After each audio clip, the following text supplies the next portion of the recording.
ये जो पर्चा भी आपको बांटा गया है वो आपको सभी को मिला है। इसमें आपने देखा ही होगा कि धरना प्रदर्शन लिखा हुआ है, उसमें ये भी लिखा है धरना प्रदर्शन भिंड से मुख्यमंत्री निवास तक। उसके नीचे की लाइन आपने पढ़ी है, मांगे मांगे लिखी हुई है। क्या मांगे हैं? कोई एक बच्चा बताएगा इसमें? कोई भी एक स्टूडेंट? हाँ बताइए। अल्ट्रासाउंड मशीन की। जी बिल्कुल बिल्कुल बिल्कुल बिल्कुल, आप बैठ सकते हैं। तो इसमें सबसे पहले लिखा हुआ है कि भिंड जिला अस्पताल में अल्ट्रासाउंड वाले डॉक्टर रेडियोलॉजिस्ट की नियुक्ति की है। अब ये क्यों लिखा गया है? क्योंकि जिला अस्पताल भिंड में कई अव्यवस्थाएं और जो हमें वीडियो के माध्यम से, सोशल मीडिया से, अखबार से पता चलती है। पिछले 6-7 महीने पहले मेरी ये बात है, इनका नाम रीतू है, इनको समस्या हुई थी पेट से संबंधित। तो हम वहाँ गए थे जिला अस्पताल भिंड में। तो जब हमने वहाँ दिखाया तो वहाँ महिला जो मैडम थी, डॉक्टर थी, तो उन्होंने इनको अल्ट्रासाउंड लिखा। और जब अल्ट्रासाउंड लिखा तो फिर जब अल्ट्रासाउंड कराने गए जिला अस्पताल भिंड में तो किया नहीं गया। और किया क्यों नहीं गया कि ये बोला गया कि नियम में नहीं है। अच्छा, अब नियम में नहीं है तो हमने वहाँ सिविल सर्जन जी से बात की, और जब सिविल सर्जन जी से बात की तो उन्होंने भी बोल दिया नियम में नहीं है। तो बड़ा ही समस्या लगी कि अरे मतलब एक अल्ट्रासाउंड की यहाँ बेसिक जो सुविधा है वो भिंड जिला अस्पताल में नहीं हो रही। जब नियम में करवाया गया, हमने जन सुनवाई में आवेदन दिया और नियम आया तो पता चला कि बच्चों, पुरुषों, महिलाओं का अल्ट्रासाउंड नहीं किया जाएगा। अगर आप में से किसी भी व्यक्ति को समस्या होती है, पुरुष या महिला, स्टूडेंट में किसी भी, तो किसी का अल्ट्रासाउंड भिंड जिला अस्पताल में नहीं किया जाएगा। ऐसा नियम हमें दिया गया। हम ये आपको हवाई नहीं बोल रहे हैं, ये हमारे पास ये डॉक्यूमेंट है जिसमें नियम में लिखा गया है। और ये दो जब नियम हमें दिए गए तो इसमें 2 रेडियोलॉजिस्ट की यहाँ पे वैकेंसी है, लेकिन अभी तक कोई नहीं। और ये 2023 से यहाँ हमें तो लिखित में दिया गया है। तो मतलब 2023 से हमारे यहाँ बच्चों, पुरुषों, महिलाओं का अल्ट्रासाउंड नहीं किया जा रहा है। एक्सरे के लिए, एक्सरे की जो रिपोर्टिंग है उसके लिए ग्वालियर आपको जाना पड़ेगा। इसमें साफ शब्दों में लिखा है कि जिला चिकित्सालय भिंड में रेडियोलॉजिस्ट के 2 पद स्वीकृत हैं, जिसके विरुद्ध एक भी रेडियोलॉजिस्ट पदस्थ नहीं है, जिसके कारण एमएलसी, एक्सरे आदि की रिपोर्टिंग होती है, मेडिकल कॉलेज ग्वालियर रेफर करना पड़ता।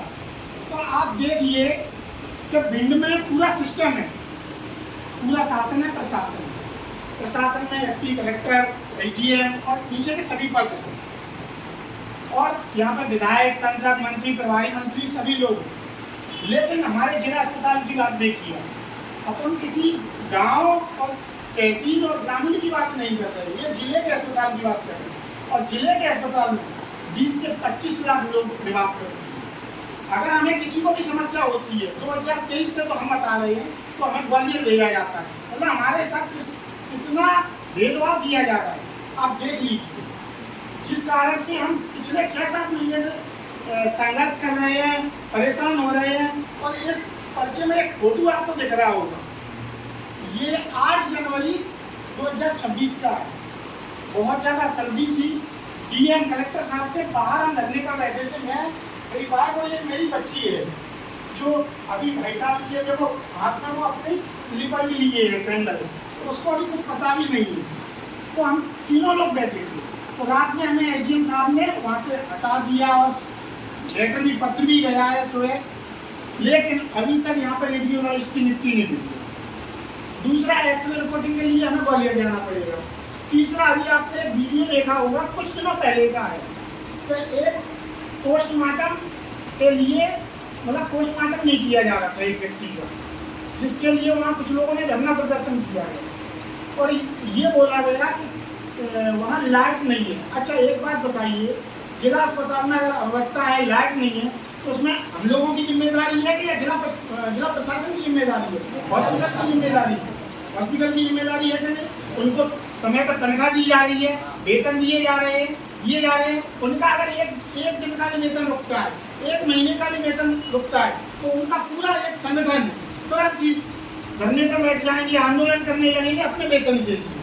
लेकिन हम लोगों को जो सुविधाएं नहीं मिल रही हैं, तो हम लोग क्या करें? हमारे साथ भेदभाव किया जा रहा है कि नहीं? और अगर हम ग्वालियर जाते हैं अगर अपनी ये सुविधाओं के लिए, तो ग्वालियर खर्चा भी होता है हमारा आने जाने में, प्लस ग्वालियर में भी ग्वालियर, मुराद 2-3 शहर है, उनके ही लोगों का इलाज होता है। वो हमारी भीड़ को क्यों एडजस्ट करें वहाँ पर? जब हमसे यहाँ पर हर तरीके की सुविधा, मतलब हमसे टैक्स लिया जा रहा है, हमारे यहाँ पूरा सिस्टम बिठाया गया है, तो ये जिला प्रशासन के द्वारा जिला अस्पताल में क्यों नहीं ये सुविधा दी जा रही? कहीं ना कहीं हमारे साथ भेदभाव किया जा रहा है। और हम इसी की लड़ाई पिछले 7-8 महीने से लड़ रहे हैं। पिछले 10-15 आज 17वां दिन है, टमटम चलवा रहे हैं SDM साहब भिंड के द्वारा। हमने धरना प्रदर्शन की अनुमति मांगी, तो हमें धरना प्रदर्शन की अनुमति नहीं दी, हॉस्पिटल पर भी नहीं दी गई और खंडा रोड पर भी नहीं दी गई। क्या हम क्या मांग कर रहे थे कि जिला अस्पताल में जो अव्यवस्था है वो ठीक हो, हमने यही मांग की था, सही है। लेकिन उसकी धरना प्रदर्शन के लिए हमें अनुमति नहीं दी गई। कितना मतलब भेदभाव किया जा रहा है। कलेक्टर साहब ने जब आवेदन दिया गया तो उस पर कोई सुनवाई नहीं की। और आप देख लीजिए, अभी मेला चल रहा है, मेले में आप लोग गए होंगे, वहाँ पर लाउड स्पीकर बज रहे हैं कि नहीं? तो कहीं ना कहीं सबसे ज़्यादा इम्पोर्टेंट हमारे लिए शिक्षा और स्वास्थ्य। अगर आज आपको शिक्षा ना मिले तो आप आगे बढ़ पाएंगे क्या? नहीं बढ़ पाएंगे। इसी प्रकार अगर आज आपको स्वास्थ्य नहीं मिले तो आपका इलाज हो पाएगा? नहीं हो पाएगा। जो बेसिक नीड है, ये संविधान भी कहता है, लेकिन उसके जो ये